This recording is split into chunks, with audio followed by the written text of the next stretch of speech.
With another St. Patrick's Day approaching, I've assembled the tools and ingredients to make my late mother Mildred's Irish soda bread.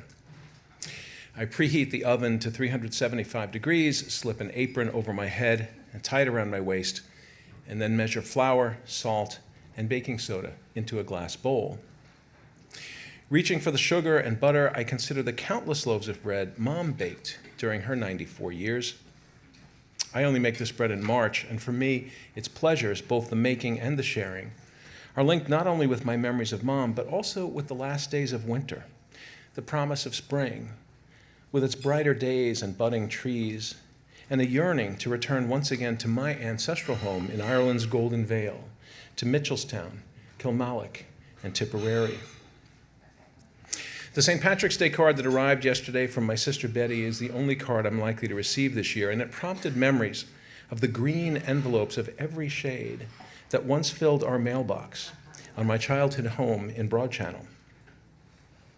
Those greeting cards arrived from Aunt Seal and from cousins Ethel and Edna and Geraldine and Dottie, from Aunt Millie and Uncle Harold, and other family we rarely saw throughout the year and who are now mostly all gone.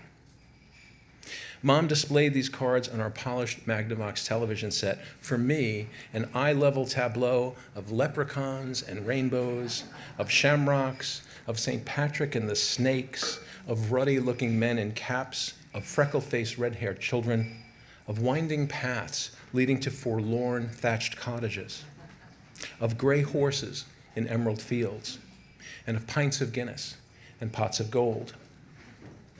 Those images, paired with television scenes of the parade and the sounds of the chieftains and the Clancy brothers on the turntable, shaped an abiding sense of my heritage. And on St. Patrick's Day morning, I'd awaken to a delicious aroma and then descend to the kitchen to find Mom kneading lumps of dough while fresh loaves of soda bread cooled nearby. Few things transport me to childhood like a slice of that warm bread, a pat of butter melting and pooling amid raisins and caraway seeds. It's my Queens-born Irish-American equivalent of Proust's Madeleine. Soon, I'm thinking of my Irish grandfather, Jack, who emigrated with his family to Brooklyn at the age of 3. And though he never returned to Ireland, he retained the faint brogue of his parents and his older siblings.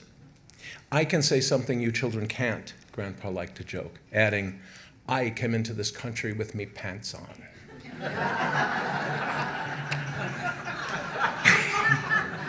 I smile to myself and add raisins and caraway seeds to the mixture before me, then stir in the buttermilk.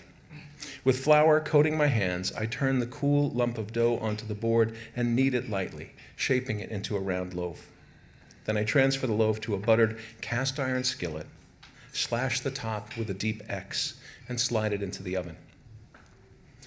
Grandpa Jack, who disdained the fake once-a-year just-add-water Irishness that seems to demand overcooked corned beef and cabbage and Danny Boy, would never know that his daughter and grandchildren would return not only to the old sod, but to the townland and road and to the actual home of his birth.